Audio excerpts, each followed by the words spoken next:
네, 우리 수험생 여러분 안녕하세요. 오늘 시험 보고 오시느라고 정말 고생 많으셨습니다.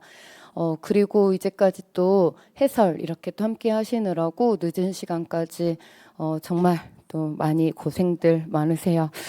이제 마지막으로 국어 해설 강의로 이렇게 마무리를 하려고 하는데요. 다행히 오늘 국어의 이런 시험의 난도가 대체로 무난한 이런 문제들이 출제가 됐습니다.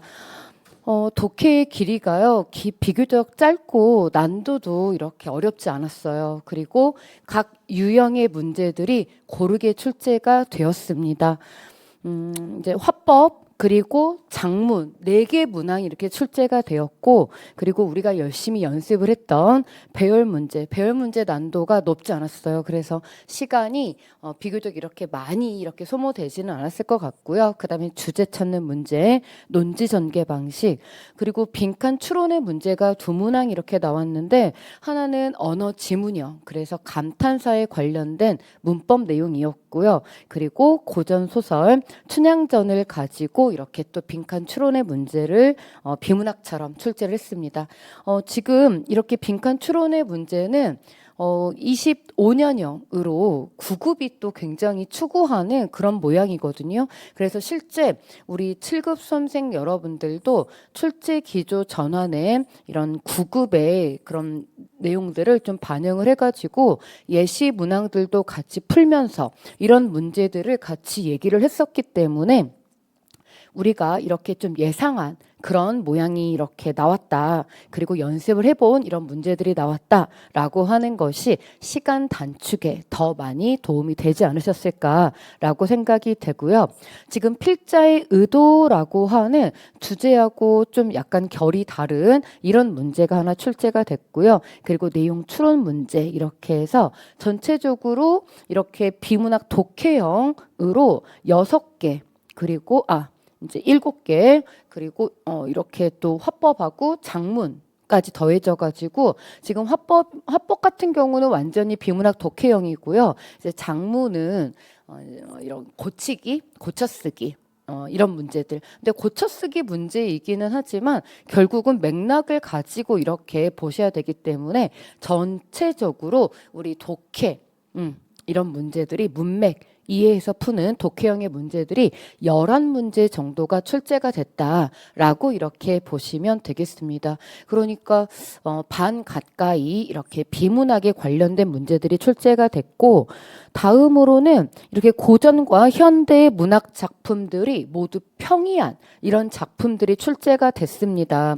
이름을 들면 딱 아는 작품들. 지금 고전 운문 같은 경우는요, 시조가 2편 나왔습니다. 다행히 제가 마지막에 이렇게 문학 특강을 했는데요. 전체적으로 4교시, 4시간 이렇게 특강을 했어요. 그런데, 시조를 바탕으로 이제 뭐 다른 이런 문학, 다른 장르까지 다 같이 볼 수 있고, 또 표현법 같은 경우는 전체적으로 전 이제 영역에 좀 걸쳐져서 이렇게 볼 수 있는 거라서 시조를 또 우리가 여러 가지 이렇게 응용할 수 있게 공부를 했었는데, 공부했던 시조가 이렇게 나왔고, 그리고 고전 산문은 토끼전, 그리고 좀 전에 보셨던 것처럼 빈칸 추론의 문제로 춘향전 이렇게 나왔는데, 지금 토끼전이나 춘향전 같은 경우는 굉장히 무난한 작품이죠. 여러 차례 기출에서도 이렇게 출제가 됐던. 자, 그리고 현대 운문에서는 윤동주의 작품이 나왔습니다. 우리가 실제 수업 시간에도 264 윤동주 나오면 그대로 일제강점기의 저항 시인들입니다 라고 다른 거 생각하지 마세요. 가장 또 쉽게 볼 수 있는 그런 시가 이렇게 출제가 됐는데, 그래도 전체의 그 독해 문제 중에서 이번에 독해 문제가 난도가 좀 이렇게 세지 않았기 때문에 그래도 조금 생각해 볼 만한 독해형의 문제였다라고 생각한다면 사실 이 현대 운문의 윤동주 또 다른 고향이 아니었나 라고 이렇게 생각을 하고요. 그리고 현대산문 손창섭의 비 오는 날 같은 경우는 오랜만에 6.25를 배경으로 하는 이런 소설이 출제가 됐는데 난도가 너무 좀 낮았다. 그래서 조금은 아쉬웠다고 해야 되나? 하지만 시험 보는 우리 입장에서는 시험 시간에는 굉장히 또 마음이 굉장히 편안하셨을 것 같습니다. 자, 이렇게 해서 지금 독해형의 문제가 굉장히 가벼운 무난한 이런 문제들이 나왔고요. 지금 문법 두 문제 중 한 문항, 그러니까 방금 보셨던 것처럼 빈칸 추론처럼 해가지고 언어 지문형으로 이렇게 출제가 되고, 또 어휘하고 한자도 굉장히 평이한 수준으로 출제가 됐다. 사실 사이소리 현상을 이렇게 포함한 의문의 변동 16가지 우리 굉장히 또 열심히 배우고, 맞춤법 표준어도 우리가 끝까지 또 이렇게 중요 표현들은 잘 보고 갔는데, 그렇게 공부를 한 것을 바탕으로 문법과 어휘 한자는 비교적 난도가 이렇게 편안했다 라고 이렇게 말씀을 드릴 수 있겠습니다. 대체적으로 이렇게 무난한 문제들이 좀 나와가지고 저는 마지막 시간 이렇게 해설을 드리면서 또 저도 우리 수험생 여러분들 또 반응도 좀 보고, 또 같이 공부한 수험생 여러분하고 또 같이 좀 얘기도 좀 해보고 이렇게 왔거든요. 그래서 국어는 공부한 만큼, 혹은 공부한 것보다 조금은 그래도 난도가 있었으면 했다 하는 아쉬움, 뭐 이런 얘기들로 이제 훈훈하게 마무리를 했습니다. 자, 그러면 이렇게 저는 총평은 마무리를 하고요. 그래도 우리가 어떤 문제들이 나왔는지 이렇게 또 살펴봐야겠죠. 자, 그러면 방금 전 이렇게 보여드렸던 것처럼 문법과 어휘 한자, 문학 독해, 비문학 독해로 전체적으로 문법은 이렇게 두 문제 정도, 그리고 어휘 한자가 문맥음이 한자 어휘, 문장의 적절한 어휘 한자, 한자 성어까지 이번 회의는 나왔어요. 그래서 4개 문제. 그런데 이 감탄사 문제는 사실 좀 비문학의 언어 지문형으로 좀 이렇게 나왔기 때문에 어휘 한자 포함해서 5+1 이렇게 말씀을 드리고요. 그리고 문학 독해도 4+1, 왜냐하면 춘향전의 내용이 있어서 4+1, 그리고 비문학 독해형이 이렇게 11문제 정도가 출제가 됐다. 그러니까 결합형이죠. 지금 시험이 가장 추구하는 바입니다. 그냥 단독형으로 내지 않고 결합해가지고 함께 문맥적인 의미를 이해하도록 하는 거. 이게 지금 우리 시험들이 국어 시험이 전직렬 그리고 성인 국어에서 이렇게 같이 아울러 가는 모양이기 때문에 우리 수험생 여러분들께서는 그런 모양으로 이번에 20개 문제를 만났다라고 생각을 해주시면 되겠습니다. 자, 그러면 이제 본격적으로 제가 너무 복잡하지 않게, 우리 수험생 여러분들 피곤하시니까 간략하게, 하지만 또 내년을 위해서 이 시간 또 함께 보고 계시는 수험생 여러분들이 있으실 거니까요. 저는 또 내년 또 준비를 잘 할 수 있도록 이렇게 국어 시험 해설을 해보도록 하겠습니다. 자, 그러면 첫 번째 1번. 강연에 대한 분석으로 가장 적절한 것 그랬습니다. 자, 우리 지금 이렇게 시험 문제가 출제가 되면 얼른 답지에 가서 순서, 청중 반응, 그다음에 시각적 자료, 그다음에 전문가 견해, 이런 핵심어 토대가 되는 핵심 키워드들을 잡아가지고 본문으로 이렇게 가는데요.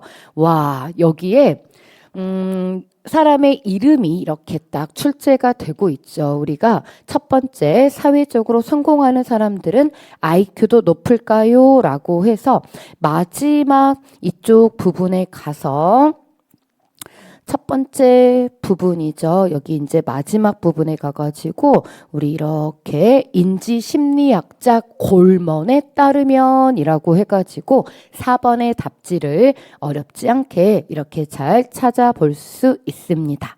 자, 답은 그래서 4번. 지금 화법이 1번에서 굉장히 쉽게 우리한테 이렇게 보여지고 있고요. 안심을 하면서 2번으로 가셨을 것 같아요. 자, 다음 2번. 여기도 마찬가지로 화법형으로 되어 있는 갑을병정 이런 문제인데요. 와, 이것도 우리가 이제 답지 가서 이렇게 보면은 2개의 사람들을 이어가지고 같이 그 자료를 분석하는 문제입니다. 갑과 을은 을과 정은, 갑과 병은 병과 정은. 그래서 두 사람의 대화를, 혹은 자료 1, 자료 2, 보기 1, 2 이런 식으로 해가지고 문제 유형을 우리가 많이 또 연습을 했었잖아요. 그래서 자료를 결합해서 2개의 교집합 혹은 차이점 대조 이런 식으로 해서 문제를 풀어보는 이런 문제인데요. 지금 3번에 보시면은 갑과 병은 높임을 자연스러운 언어 현상으로 본다는 점에서 견해를 함께한다라고 얘기를 하고 있는데요.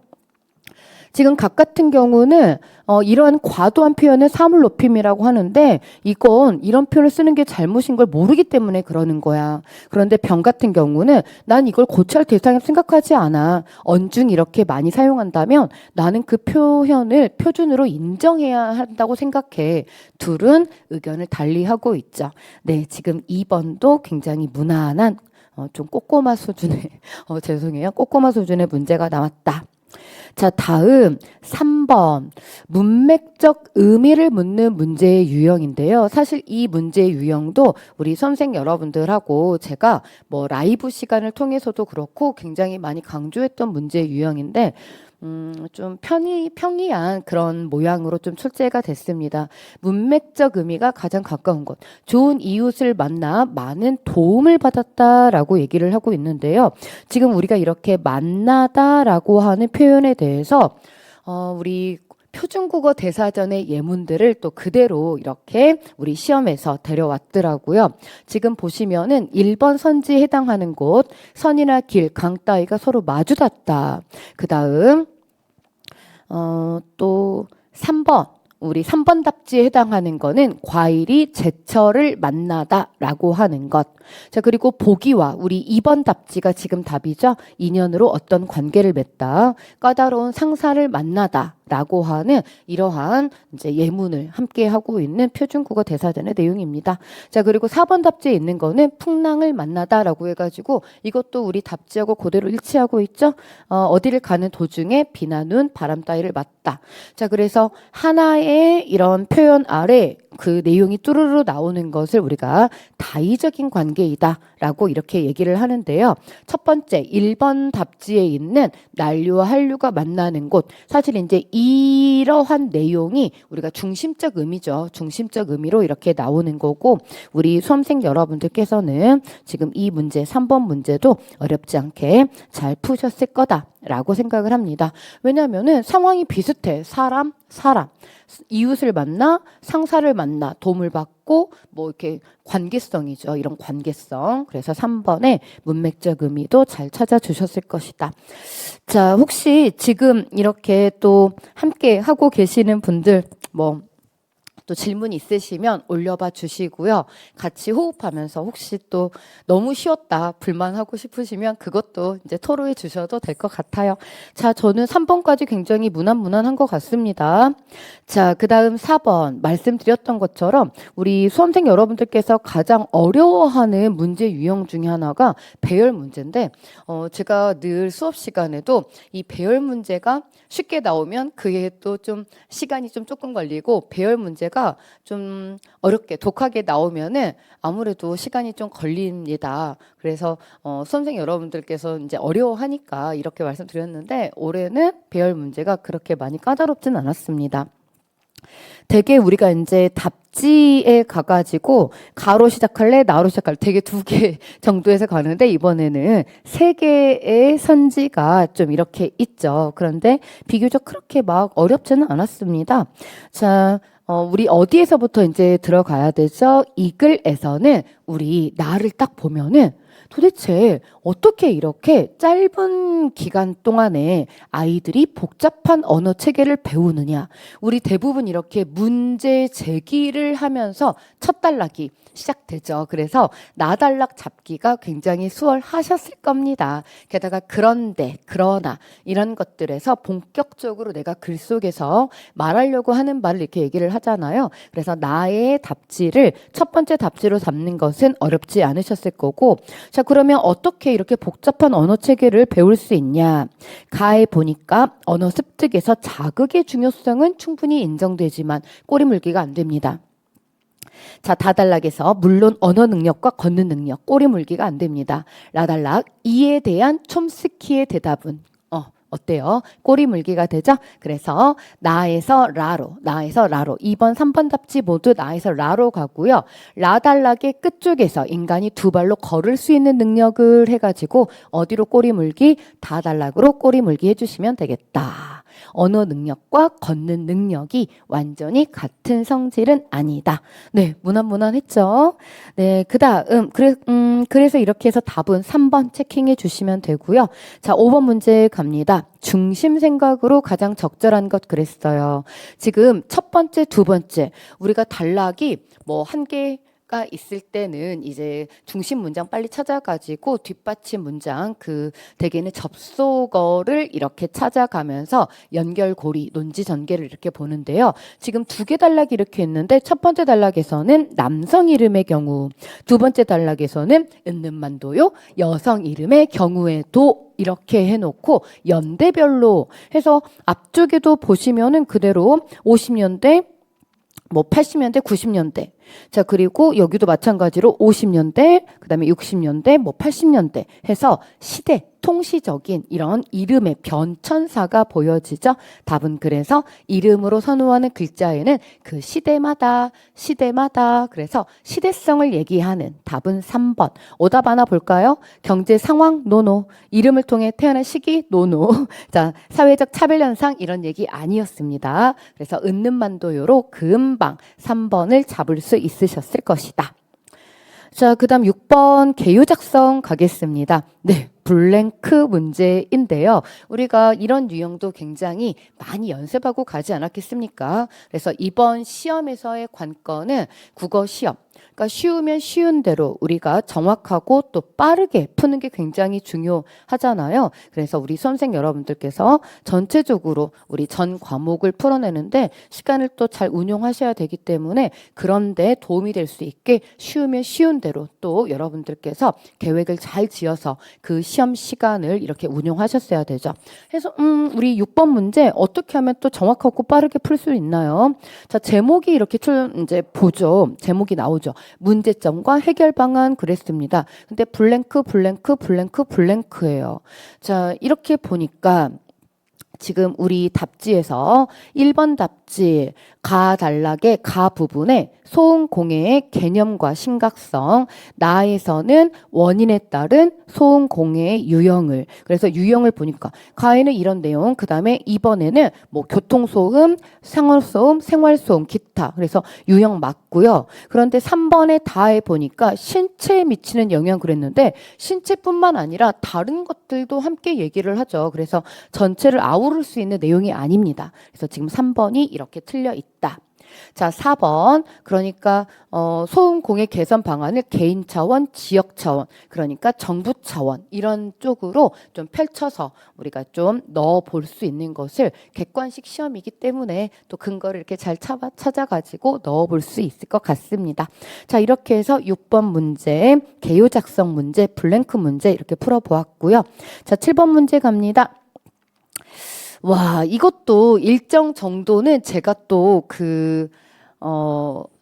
문법, 여기에다가 이제 높임법을 좀 이렇게 얘기를 하려다가 이거는 높임법을 뭐 아주 많이 이렇게 관련을 짓고 있지는 않아서 제가 그냥 장문형으로 이렇게 집어 넣었는데요. 문맥에 맞게 수정. 결과적으로는 우리 수험생 여러분들 전체적으로 이렇게 이제 독해형 독해. 읽어서 이해하는. 그런데 제가 또 중간에 이런 말씀 드리기가 좀 그렇긴 하지만 사실 작년에도 좀 난도가 어렵지는 않았어요.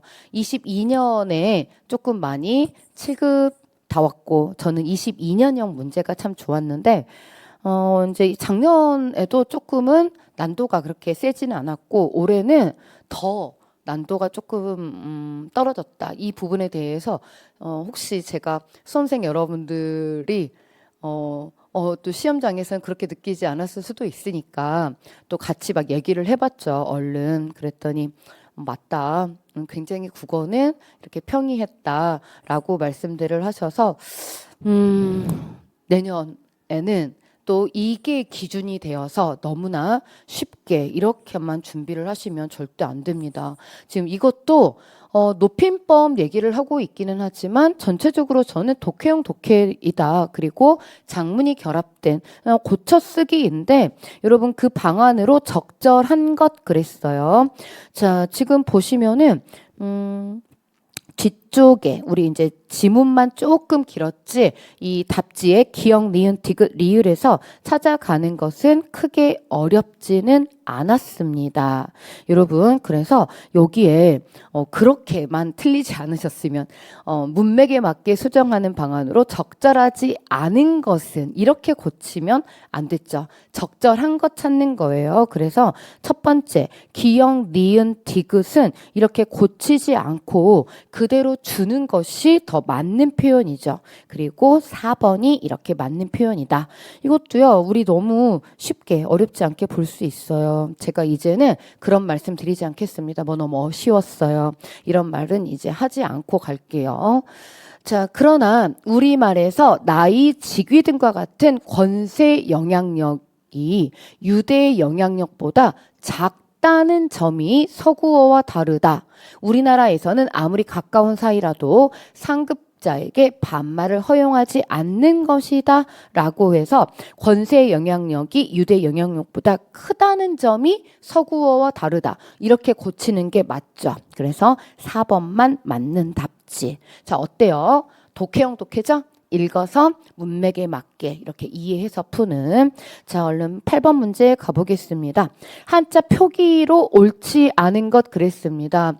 네, 이것도 회사에서 여기에다가 선비사자가 나와버려가지고 너무 쉬웠단 말이에요. 그러니까 한자들 자체가 뭐 이렇게 너무 쉬운 것만 나왔던 건 아니, 한자도 조금은 우리가 이제 기출에서 많이 보았던 다 연습하고 갔던 이런 문제들이 나왔는데 회사를 찾는 게 또 어렵지 않게 우리 수험생 여러분들이 볼 수 있는 표현들이 나와가지고 저는 더 한자는 우리 수험생 여러분들하고 쉽게 이렇게 얘기할 수 있을 것 같아요. 회자는 맞죠. 모일 회자에다가 이게 단체 사자로 옆에 보일 시자가 이렇게 들어가 줘야 되죠. 흑토자만 산비사자만 이렇게 있으면 안 되고요.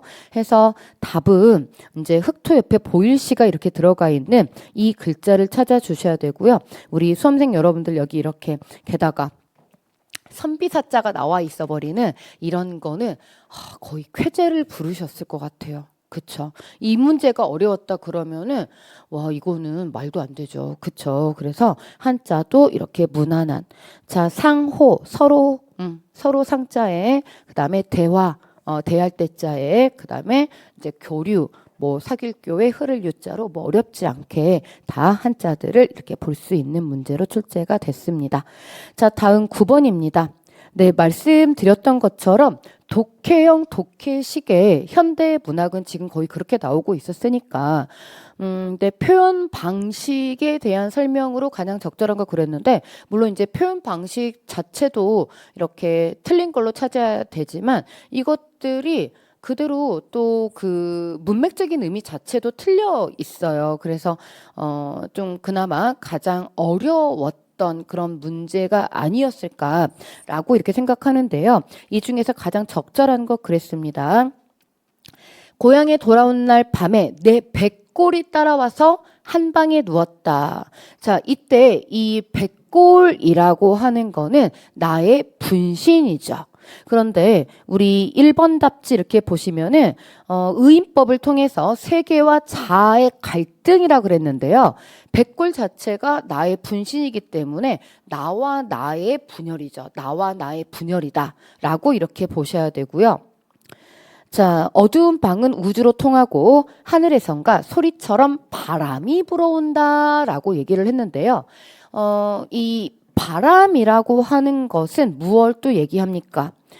세계에 대한 두려움 이런 거 아니고요. 제휴법도 아니고 바람이 상징하는 것은 나를 이렇게 일깨워주는 그런 존재.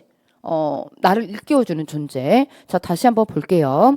어두운 방이 우주로 통합니다. 그리고 하늘에선가 소리처럼 바람이 불어오는데 어둠 속에 곱게 풍화작용해. 이 바람이 바람이 깎는 거죠. 백골을 들여다보면 그러니까 나를 성찰하게 하는 하나의 상징물입니다. 나를 이렇게 뭔가 일깨워주는 그런 존재. 자, 그래서 여기에서 2번도 틀려 있고 자, 그 다음 백골을 들여다보며 눈물 짓는 것이 내가 우는 것이냐 백골이 우는 것이냐 아름다운 혼이 우는 것이냐 라고 해서 이때 반어법 아니고요.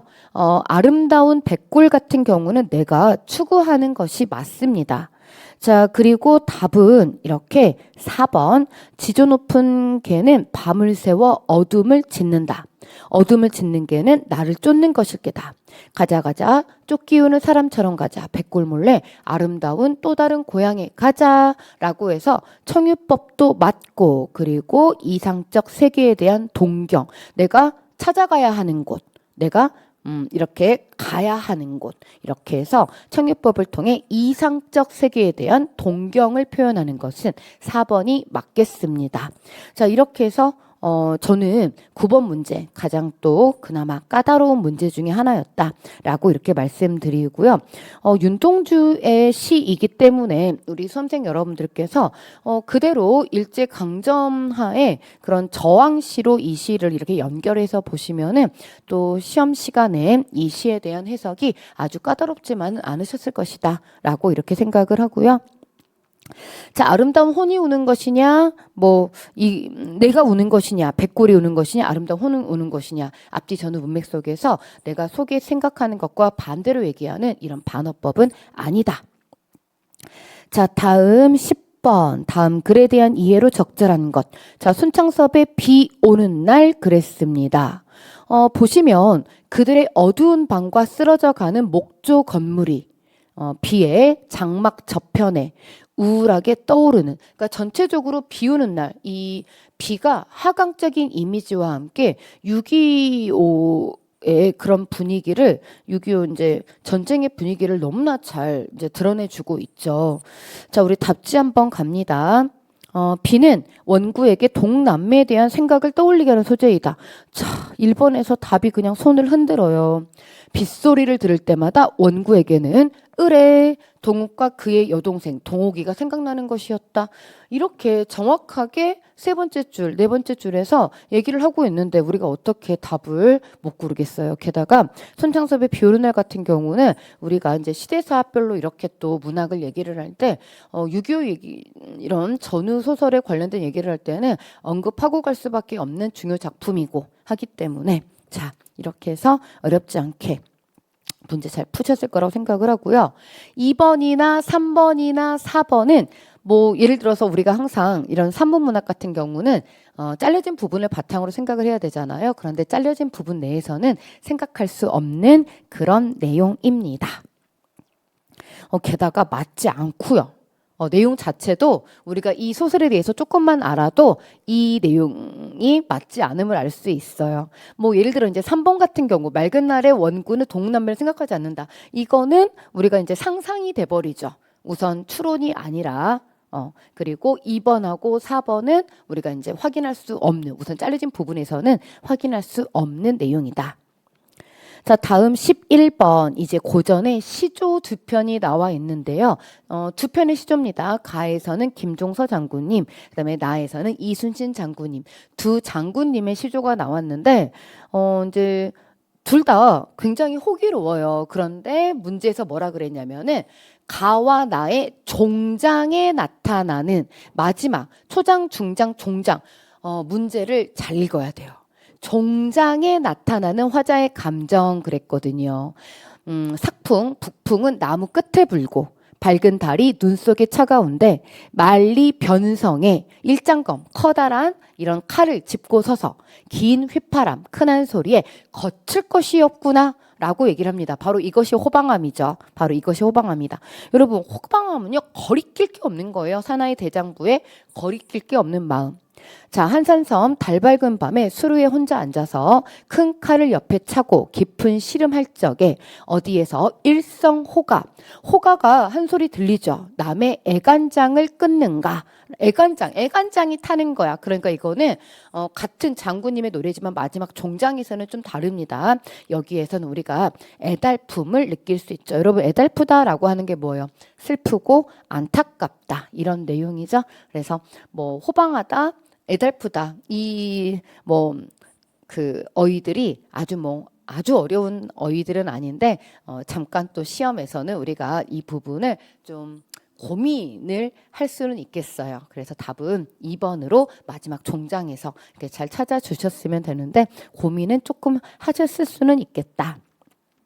자, 12번 기억에 대한 설명으로 적절하지 않은 것 그랬습니다. 자, 12번 지금 고전 산문 작자 미상의 토끼전입니다.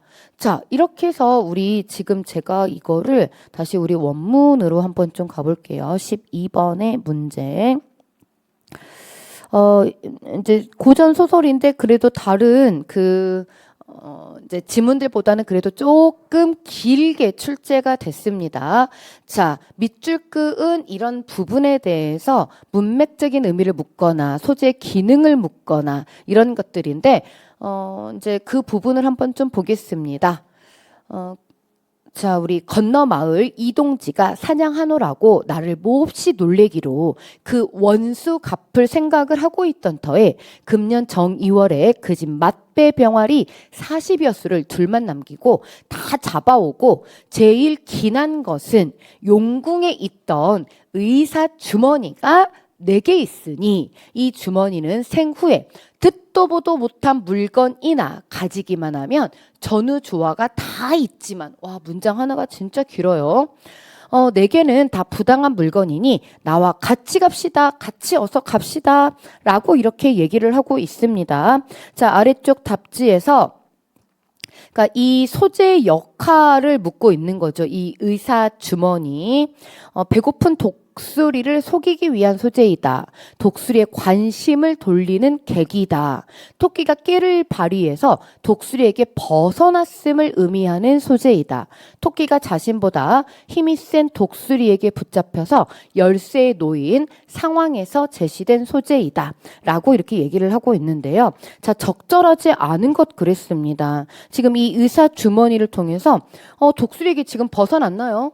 벗어난 내용이 아니거든요. 그래서 이 부분을 제가 뭐 이렇게 끝까지 읽지 않더라도 여러분들 마지막 부분까지 해서 미련한 수리가 마음이 솔깃해서 아무려나 가보자 뭐 해서 아직 뭐 독수리에게 벗어났음을 의미하는 그런 소재는 아니고요. 나머지 1, 2, 4번에서 그대로 이 소재의 역할을 그대로 보여줍니다. 독수리를 속이려고 했어요. 그리고 독수리 관심을 계기가 되는 소재이기도 합니다. 그리고 이렇게 힘이 센 독수리에 붙잡혀 열쇠 놓인 상황에서 제시된 소재인 건 맞아요. 하지만 독수리에게 벗어났음을 의미하는 소재는 아니다. 자, 어때요? 독해형 독해. 지금 문학이나 비문학이나 모두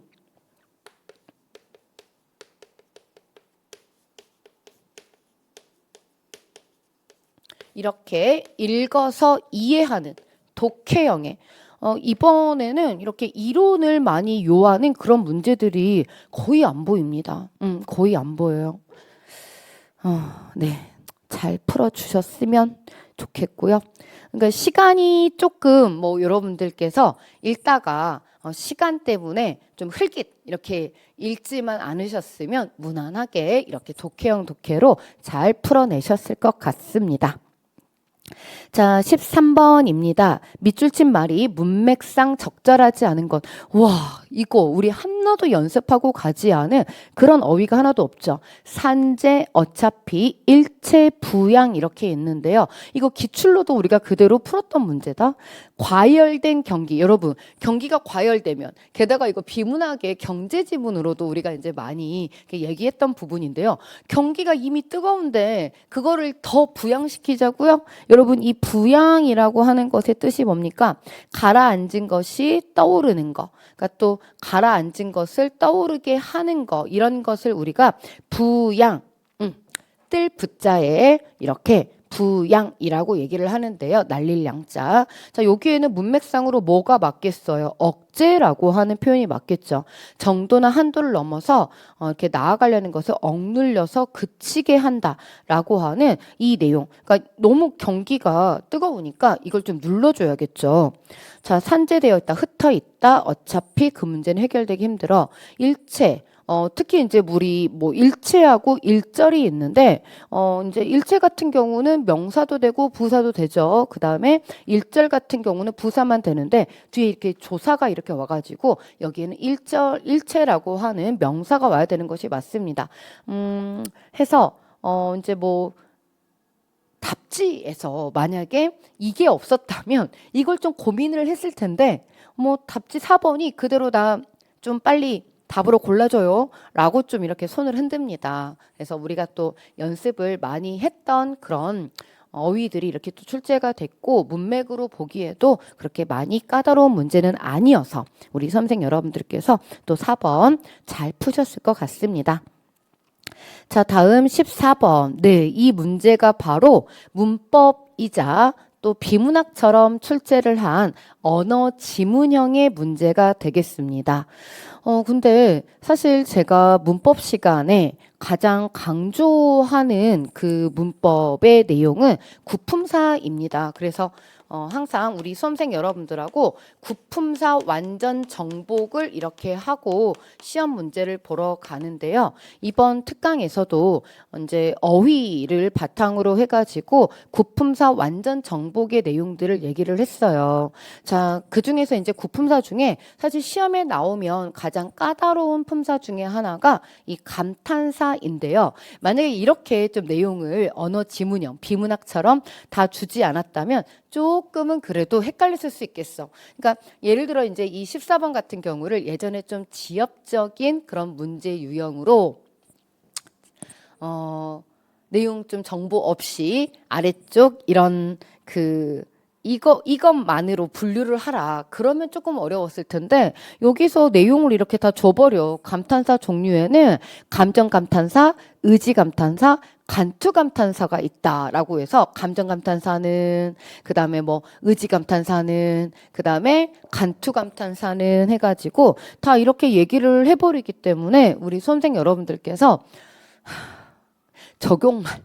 적용을 하는데 크게 어렵지 않으셨을 거예요. 자, 첫 번째 너무 힘들 때 자기도 모르게 아이고 이게 바로 뭐예요? 감정 감탄사.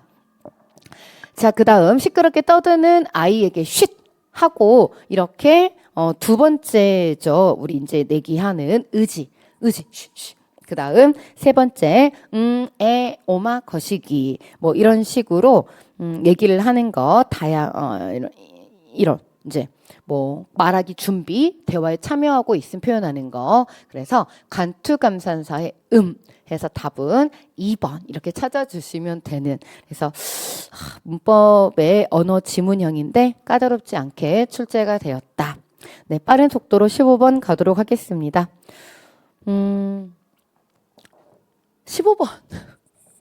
이것도 이제 우리가 다 예상했던 문제 유형이잖아요. 그대로 어떻게까지 다 말씀을 드렸냐면은 우리가 여기 이런 거 조심하라고 말씀을 드렸죠.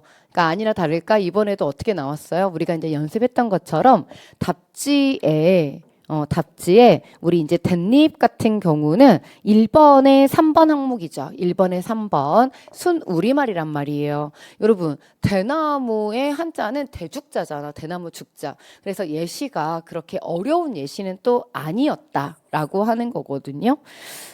보시면은 햇살, 윗니, 훗날 예문 잘 들어져 있고 4번에는 뭐가 들어가야 돼? 훗날, 훗일.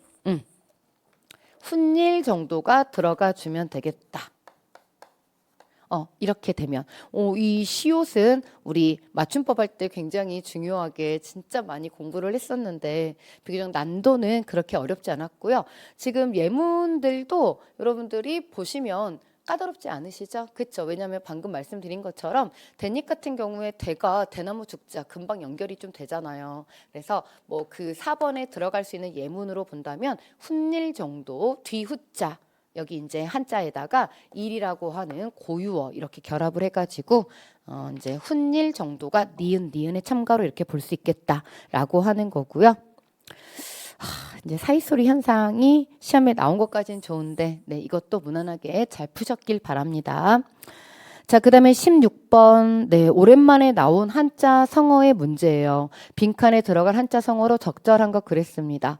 네, 그나마 다행이죠. 그래도 한자들로 이렇게 다 출제가 돼가지고 자, 이 안에 자신을 이해해줄 블랭크가 하나도 없다고 생각하니 그는 새삼스럽게 고독을 느끼고 모든 사람들이 야속했다 그랬습니다.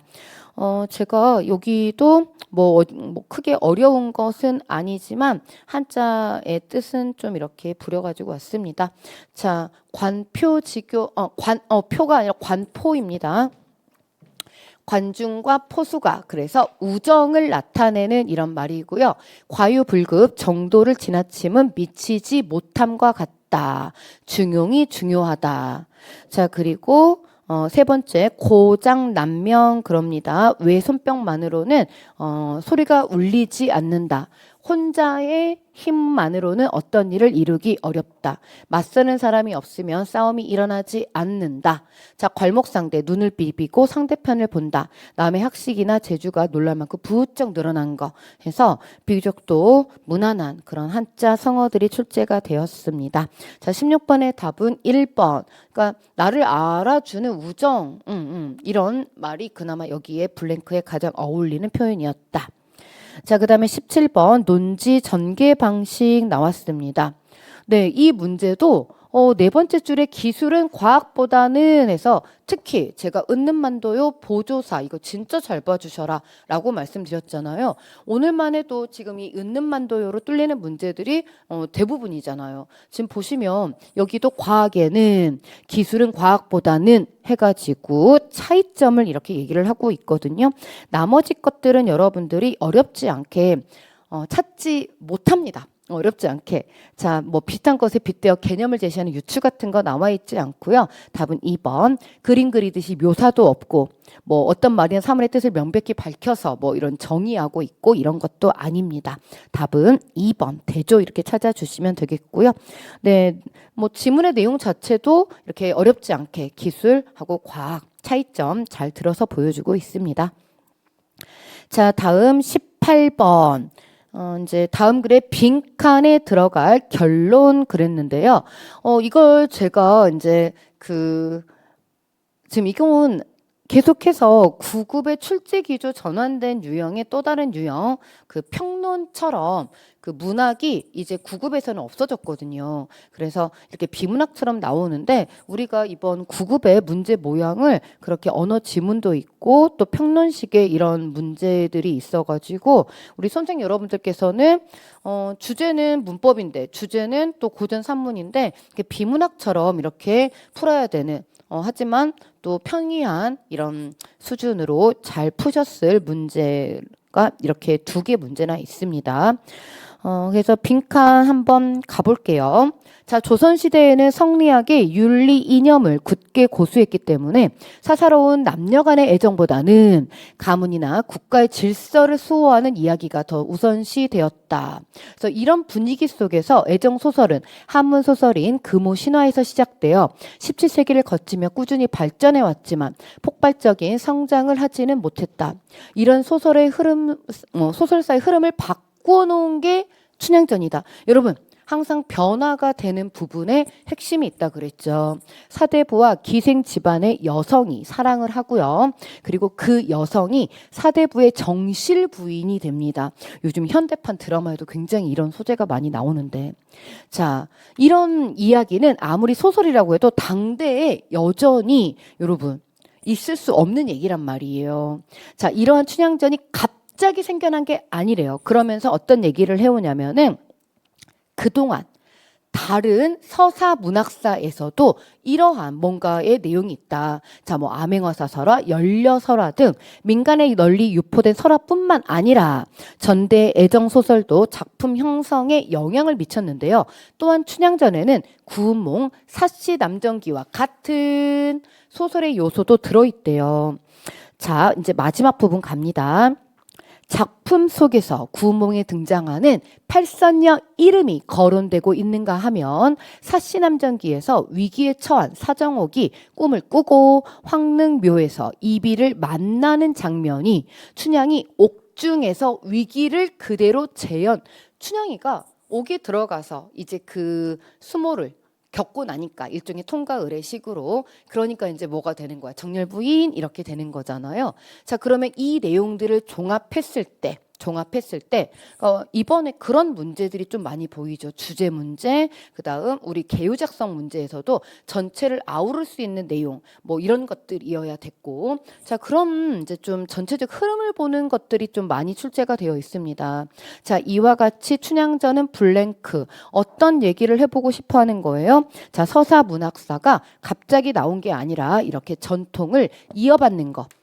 그렇지만 그냥 이어받는 게 아니라 흐름을 바꿔버리는 것. 왜? 이런 일은 사실 있을 수 없거든. 하지만 이런 얘기들이 그냥 갑자기 툭 튀어나온 것은 아니다. 답은 1번. 해서 전체 내용을 이렇게 정리하는 블랭크. 마지막 부분에 있어가지고 채우는 것은 크게 어렵지 않으셨을 것 같습니다. 자, 19번 문항 갑니다. 네, 글쓴이의 견해예요.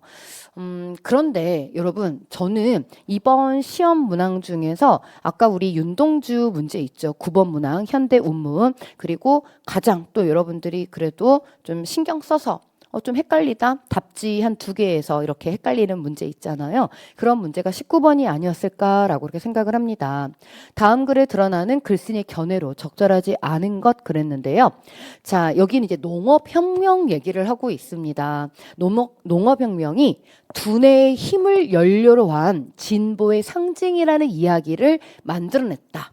사람들이 점점 더 똑똑해져 가지고요. 자연의 원리를 파악하고 양을 길들이고 밀을 재배를 합니다. 자, 그러니까 어때? 맨날 이리저리 떠돌아다니고 그러려면 너무 힘들잖아요. 이 수렵 채집인들이 이런 삶을 포기를 하고 농부로서의 삶을 위해서 정착하기 시작됐다는 거예요. 자, 그런데 이제 2번째 단락에서 그러나 이 모든 이야기는 환상이다. 시간이 흘러 사람들이 더욱 총명해졌다는 증거가 없대요. 수렵 채집인들은 농업혁명 이전 훨씬 이전부터 자연의 비밀을 알고 있었으며 자 제가 은는만도요라고 그랬죠. 농업혁명이 안락한 새 시대를 열었다고 보기도 네 여기에 단서가 있어요. 은는만도요. 이거 하나만 읽으셨으면 그런데 이제 이걸 읽으셨더라도 답지가 좀 애매해. 그러니까 이번에는 전체적으로 너무 좀 평이한 그런 문제들과 함께 딱 좀 난도가 있는 문제 2개 있는데 그게 지금 19번 같은 경우는 좀 치사했다. 이 문제를 가지고 어떻게 답지 한번 볼게요. 농업혁명은 두뇌의 힘을 통한 진보의 결과이지만 더 안락한 시대를 열지는 못했다. 자, 이거 분명히 본문에 있는 얘기 같잖아. 근데 다음 이거 문제 요소를 잘 봐야 돼. 문제 요소. 발문에서 글쓴이의 견해로 적절하지 않은 거. 글쓴이는 2번처럼 이런 얘기를 하려는 게 아니에요. 더 안락한 시대를 열지 못했다는 게 아니라 뭐라고 얘기했어요? 은는만도요? 네. 수렵 채집인들은 알고 있었으며 새 시대를 열었다고 보기도 어렵다라고 했기 때문에 이 도 하나의 문맥적 의미 독해형 독해 맑기 알아먹기 네 이런 말을 하지 않았어. 이건 그 사람의 필자 견해가 아니야. 새 시대를 열지 못했다고 하지는 않았다는 거예요. 그러니까 이것 때문에 우리 수험생 여러분들께서 아마도 나머지 답지들이 그래도 위에 본문에서 연결은 좀 잘 되기 때문에 왜냐하면 농업혁명 이전부터 자연의 원리를 이해하고 있었다. 이거 그대로 여기 방금 전 여기 부분 보면 나와 있고요.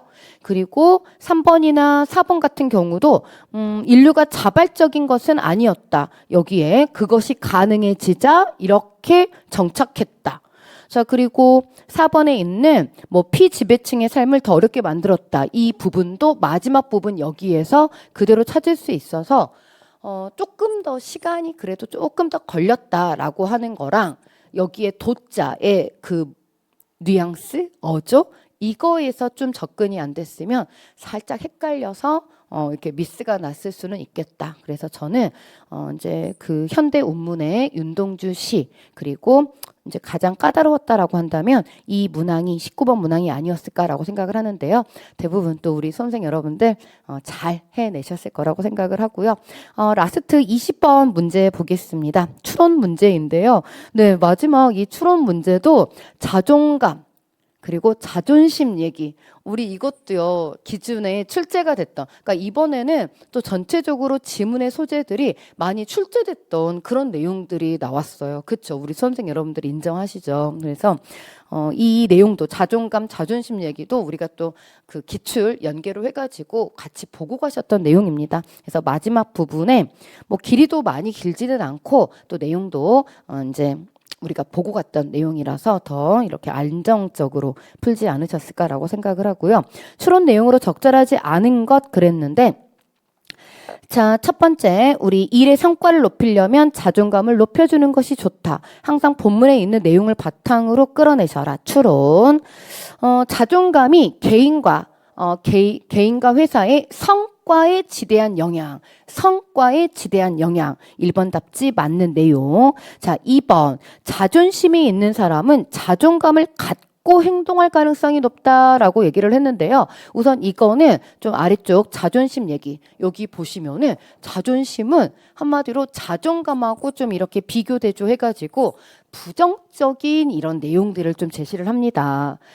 자존심은 다른 사람과 비교해서 느끼는 우월함을 의미하는데 이게 너무 높으면 상대방에게 불편한 상황을 줄 수 있다. 이렇게 얘기를 하면서 그래서 지금 2번 우선은 좀 이제 두고요. 그 다음 3번 관리자의 자존감 그랬는데요. 구성원의 자존감을 높여준다. 자, 우리 여기도 마찬가지로 관리자의 자존감 그냥 딱 문장마다 이 제시되는 내용들이 바로 연결이 되어버리죠. 이게 다시 조직의 자존감까지 그렇기 때문에 결국 여기에서 우리가 이 부분을 바탕으로 3번과 같은 내용을 끌어내올 수 있습니다.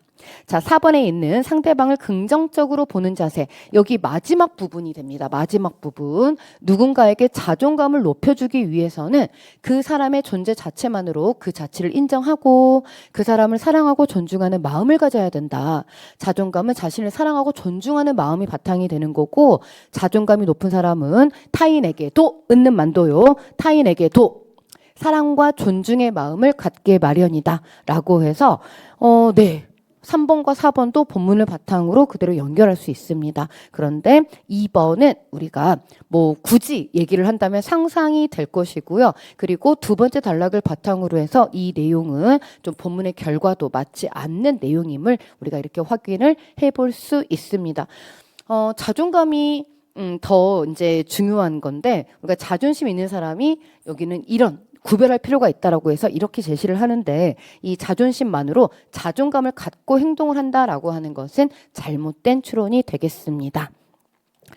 자, 이렇게 해서 우리 수험생 여러분들 전체적으로 오늘 이렇게 20개 문항들이 이제 뭐 많이 까다로운 문항들은 아니어서 제가 마지막 이제 5번째로 우리 수험생 여러분들과 이렇게 만나면서 비교적 우리 수험생 여러분들이 덜 피로도를 느끼면서 이렇게 시험 문제를 보고 계시지 않을까라고 생각을 하는데 아무래도 지금 오늘 시험을 보신 수험생보다는 내년을 대비하기 위한 이런 용으로 지금 이 해설 강의를 듣고 계신 수험생분들이 더 많으실 거라고 생각을 합니다.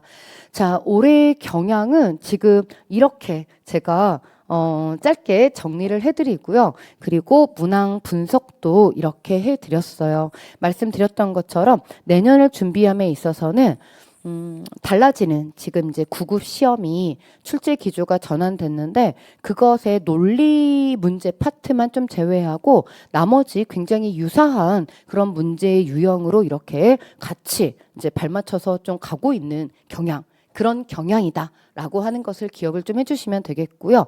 또 하나는 대체로 문항인데 사실 난도가 조금 많이 약하죠. 그래서 내년에도 이렇게 나올 것이다 라는 생각으로만 이렇게 준비하려고 하지 마시고 저하고 다시 한번 꼼꼼하고 또 이렇게 내년 시험에 또 억울하지 않은 점수가 나올 수 있게 기초부터 탄탄하게 잘 다져가셨으면 좋겠고요.